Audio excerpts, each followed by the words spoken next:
দীর্ঘদিন ধরে বাড়ির আবর্জনাযুক্ত জল ফেলা হচ্ছে রাজ্য সড়কে। বারবার নিষেধ করা সত্ত্বেও সে কথায় কর্ণপাত না করায় রাজ্য সড়ক অবরোধ তৃণমূল কর্মীদের। বাড়ির মালিকের উপযুক্ত শাস্তির দাবি করেছেন তারা। আরামবাগের সতীতলা এলাকায় একটি পরিবার দীর্ঘদিন ধরে নিজেদের বাড়ির ড্রেনের জল ফেলছে রাজ্য সড়কে। তার জেরে নিত্যদিন সমস্যার মুখে পড়তে হচ্ছে সাধারণ মানুষকে। এমনকি বেশ কয়েকবার দুর্ঘটনাও হয়েছে ওই রাস্তায়। কাউন্সিলর বারবার নিষেধ করেছেন, এমনকি পৌরসভা থেকে নোটিশও দেওয়া হয়েছে বলে দাবি তৃণমূলের। তারপরও হুঁশ ফেরেনি ওই পরিবারের। এদিন একটি বাস দুর্ঘটনার হাত থেকে অল্পের জন্য বেঁচে যায়। তারপরই এই ঘটনার প্রতিবাদে রাজ্য সড়ক অবরোধ করে তৃণমূল কংগ্রেসের কর্মীরা। ওই বাড়ির মালিকদের শাস্তির দাবি করেন তারা। তৃণমূল কর্মী সুবীর চক্রবর্তী বলেন, দীর্ঘদিন ধরে বাড়ির জমা জল রাত্রে রাস্তা দিয়ে পাস করায়। বারবার বলা সত্ত্বেও কারো কথায় কর্ণপাত করেনি। প্রশাসনের কাছে এই বাড়ির মালিকদের উপযুক্ত শাস্তির দাবি করেছে। ব্যাপারটা হচ্ছে বিগত 6 মাস ধরে এই সতীতলা সংলগ্ন অনিল সিং, সুশীল সিং ওদের বাড়ির সমস্ত ড্রেনের জল,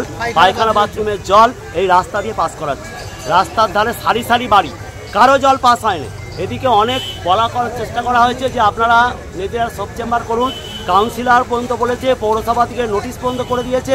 এরা কারো কথা কর্ণপাত করেনি। সারাদিনে জমা জল রাত্রে ছেড়ে দেয়, যার ফলে প্রত্যেক দিন টোটো, বাস, সাইকেল, যা মোটর সাইকেল কোনো না কোনো দুর্ঘটনা ঘটছে।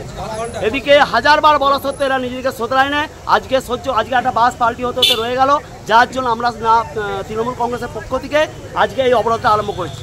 কারণ এদিকে শোধরানোর সুযোগ দেওয়া হয়েছে আর নিজেকে শোধরাতে পারেনি। প্রশাসনের দৃষ্টি আকর্ষণ করছি, ইমিডিয়েট এর ব্যবস্থা করতে হবে। আরো এক তৃণমূল কর্মী বিশ্বজিৎ সিং বলেন, এই রাস্তা সরকারের সম্পত্তি, অথচ ওনারা দীর্ঘদিন ধরে এই রাস্তা নষ্ট করেছেন। অবিলম্বে ওনাদের শাস্তি দেওয়া দরকার। সমস্যাটা জনগণের জন্য সমস্যাটা করেছে ইচ্ছাকৃতভাবে ঘর ভাড়া দিয়ে ঘরের যত নোংরা জল রাস্তায় নামাচ্ছে। রাজ্য সরকার এই জিনিসগুলোকে নষ্ট করছে, তারা সম্পত্তি নষ্ট করছে, ঘর ভাড়ার পয়সা খাচ্ছে, দোকানদানি চালাচ্ছে, বলছে বাড়ির মালিক নেই, এ নেই সে নেই, সবাই আছে।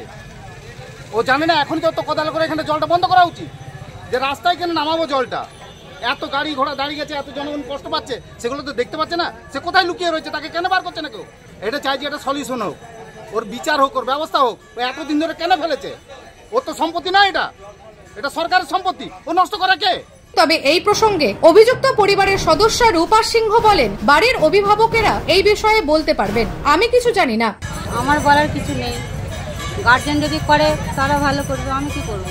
আমি তো একা করতে পারবো না। সমস্যা তো পড়ছে এলাকার মানুষ, সমস্যা পড়ছে, আমি কি করে বলবো? গার্জেন যদি ঠিক মতন থাকে তবে বাড়ির মালিক এখানে আমাদের কর্তারা তো কাজে গেছে, শাশুড়ি আছে। নিউজ আজ বাংলা, আরামবাগ।